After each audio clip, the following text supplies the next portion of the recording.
Shalom, shalom, bien-aimé dans le Seigneur, que la grâce de Dieu soit sur ta vie ce matin.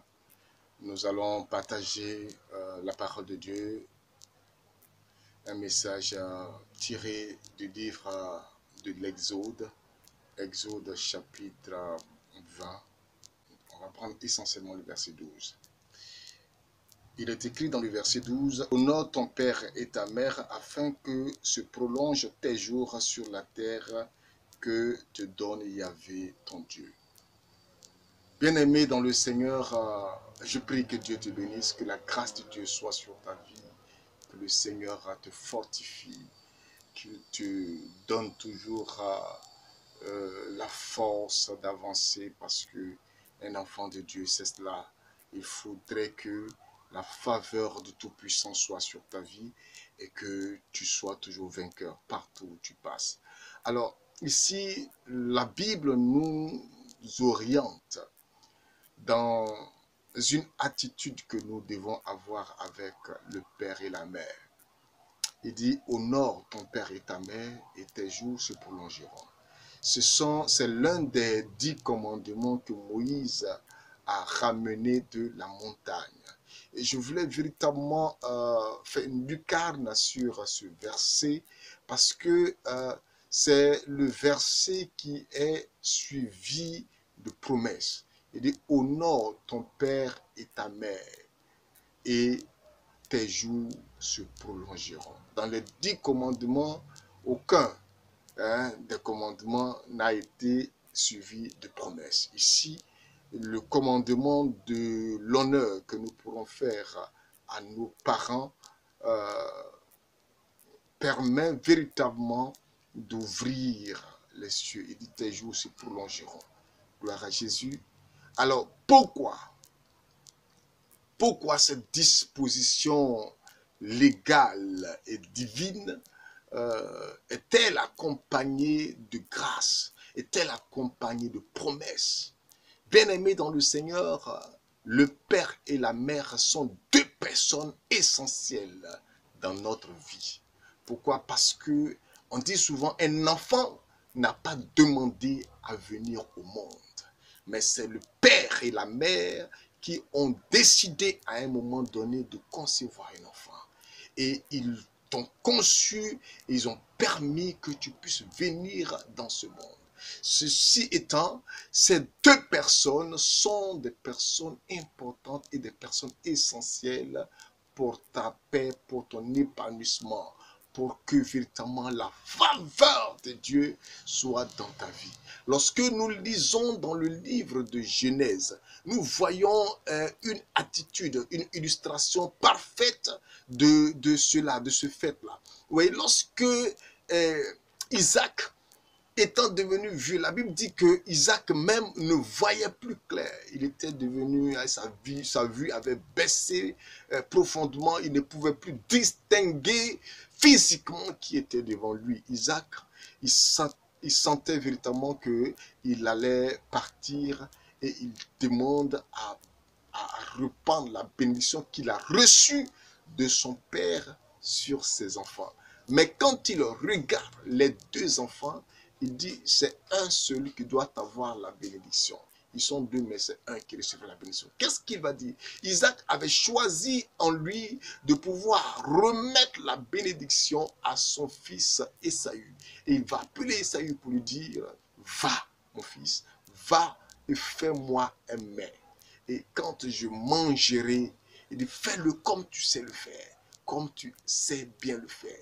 Quand je mangerai, je te bénirai. Je veux dire par là que Ésaü certainement avait l'habitude de faire ce genre de repas à son père. Il avait l'habitude de faire ce genre de repas à son père. Donc, Isaac, ayant chaque fois mangé ses repas de son fils, il va décider ce jour-là de se libérer et de répandre la grâce sur son fils. Bien-aimé dans le Seigneur, c'est très très important. Voyez, le salut nous vient de Dieu, certes. La grâce nous vient de Dieu. La faveur nous vient de Dieu. Mais Dieu a déposé notre bénédiction dans nos pères biologiques, dans nos parents biologiques. Parce que quand on parle de père, il y a deux dimensions de père, sinon trois. Amen. Il y a le père physique, le père biologique, et il y a le père spirituel qui est un homme, et il y a le père éternel qui est assis sur le trône.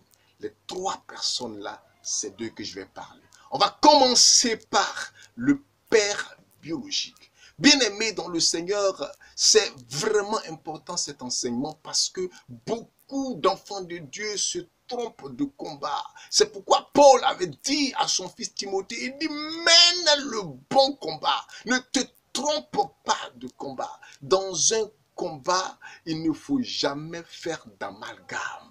Il y a des personnes qui passent leur temps à dire mon papa est sorcier, ma maman est sorcière. Je n'ai pas dit que c'est faux, mais c'est dangereux quand tu évolues dans cette vision, dans cette mentalité. Ce n'est pas bien de dire que ton père est sorcier, ta mère est sorcière, et alors tu prends des dispositions pour ne plus avoir à communier avec eux. Bien-aimé dans le Seigneur, quand on parle de combat spirituel, il y a plusieurs niveaux. Le combat spirituel, il y a la version prière, il y a la version attitude. Si tu te trompes d'attitude, quel que soit l'élan de tes prières, tu peux échouer. Bien-aimé dans le Seigneur. Parce que quand tu finis de prier, il faut maintenant agir.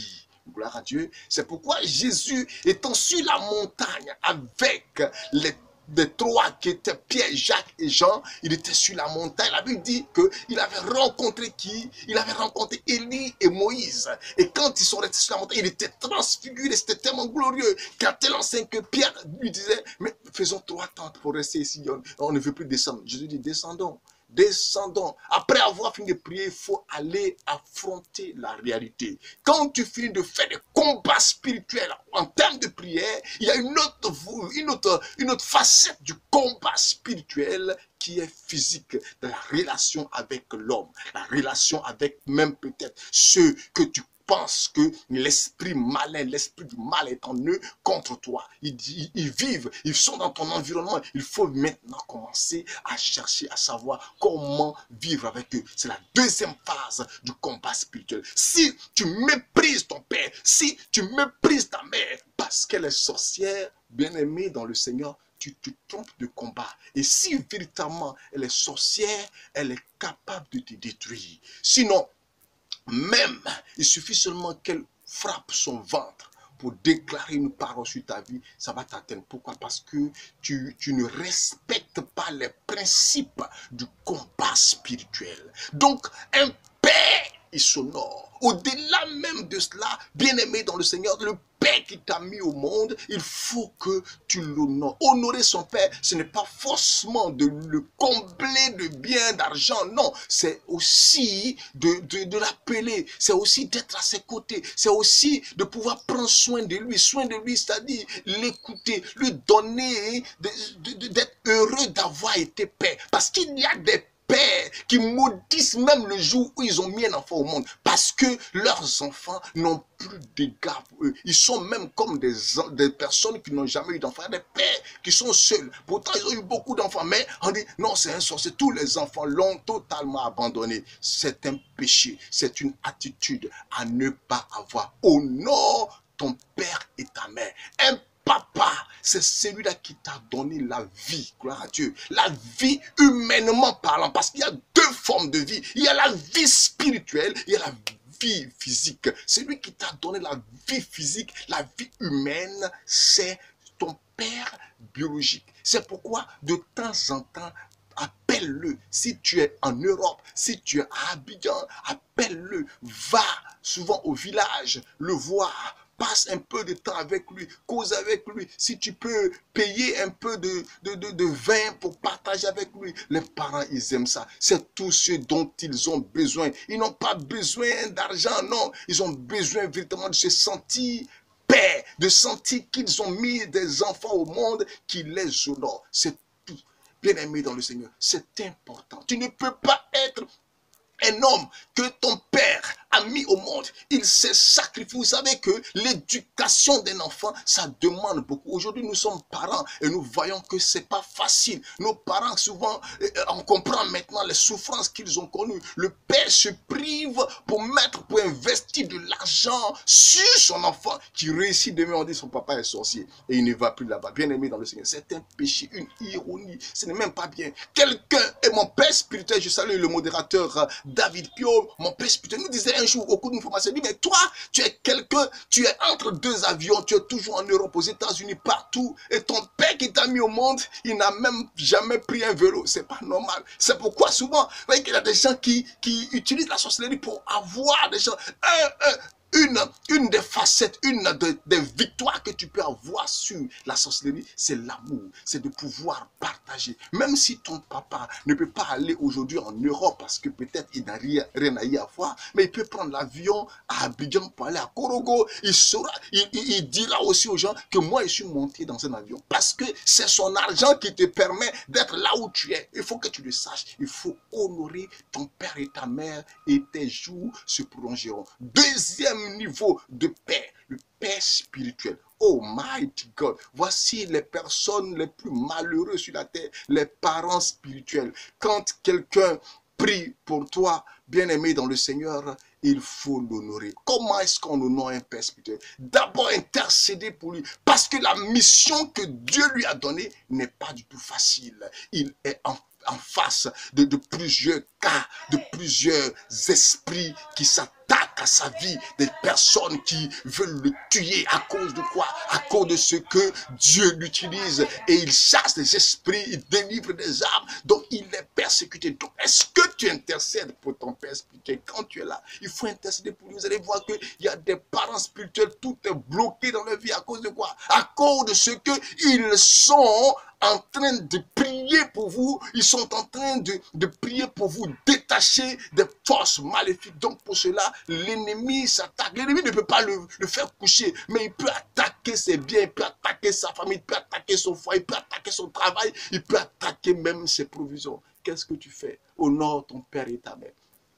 Les gens n'ont pas compris ça, qu'ils doivent honorer les parents spirituels. Parce que le père spirituel même, il est au-dessus du père biologique. Lui, ton père biologique, il t'a conçu dans ses entrailles, de ses entrailles, mais le père biologique, lui, t'a conçu dans le sein maternel et spirituel, dans le sein spirituel. C'est pourquoi la Bible dit que c'est lui qui n'est né de nouveau. Donc ça dit que c'est par lui que tu as connu la nouvelle naissance. Gloire à Dieu. Donc il faudrait que quand tu es là, tu pries pour lui. Mais souvent, il faut l'appeler, il faut savoir comment il va. Il y a des parents spirituels qui ont tellement de soucis. Vous ne savez pas. Souvent les gens, quand ils prennent le téléphone, ils appellent le père spirituel. Oh papa, tu pries pas pour moi. Oh, papa, mais tu sais ce qu'il traverse, tu ne sais pas ce qu'il traverse. Il faut souvent intercéder pour lui. Appelle-le pour savoir, papa, comment tu vas. Peut-être même qu'il a un besoin financier, besoin matériel par rapport à son ministère. Tu ne peux pas savoir tant que tu ne l'appelles pas pour savoir, oh papa,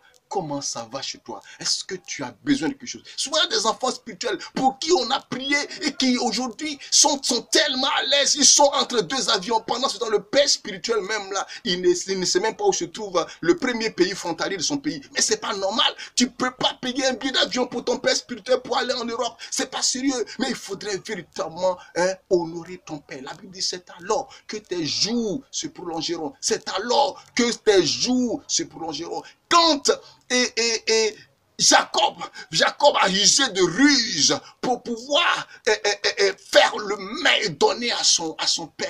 La Bible dit que c'est sa mère qui a préparé, comme elle le connaît, elle connaît son mari, elle a préparé comme il aime. Quand il a mangé, oh mighty God, le monsieur était tellement en extase, il n'a même pas cherché à savoir si c'était Esaü ou bien quelqu'un d'autre. Il a seulement écouté et la voix ressemblait à Jacob, mais il a touché, la peau ressemble à la peau d'Esaü. Donc, il n'a même plus cherché à faire le rapprochement, il a libéré la parole. C'est-à-dire, c'est sorti au fond de son âme. Il a libéré la parole. Quand tu honores un père spirituel, par ta prière, par tes biens, par ton assistance, par les appels, toutes les fois où il sera en prière, même s'il n'a pas dit ton nom, dans sa prière. La rosée de grâce descend sur ta vie. Bien-aimé dans le Seigneur, c'est très important. Maintenant, le dernier Père, c'est le Père céleste. Le Père assis sur son trône, le Père éternel, le Macha. Oh, comment est-ce que tu peux l'honorer? Il y a un cantique qui dit, comment rendrai-je au Seigneur tout le bien qu'il m'a fait? Je lèverai la coupe du salut en invoquant le nom du Seigneur. Comment pourrais-tu honorer ce Père assis sur son trône si ce n'est pas chaque matin au réveil? Lui dit Seigneur, tu es merveilleux. Au coucher, lui dit Seigneur, tu es merveilleux. À chaque instant de ta journée, dis Seigneur, merci. Jésus, tu es bon. Dans la méditation, dans la privation, dans les prières, véritablement pour crier cette communion avec lui. Le Père céleste, il n'a pas changé. Bien-aimé dans le Seigneur, je veux que tu retiens ceci. Honore ton Père et ta mère. Je ne sais pas quelle est ta relation avec ton père biologique. Je ne sais pas quelle est ta relation avec ton père spirituel. Je ne sais même pas quelle est ta relation avec le Père éternel. Mais essaie de voir chacun à son niveau. Et puis, mets de l'ordre. La grâce de Dieu te localisera. Que Dieu te bénisse. Ne manque pas de partager ce message parce qu'il est fort. Des personnes en ont besoin. Shalom. Wengine walia msaada, wengine walia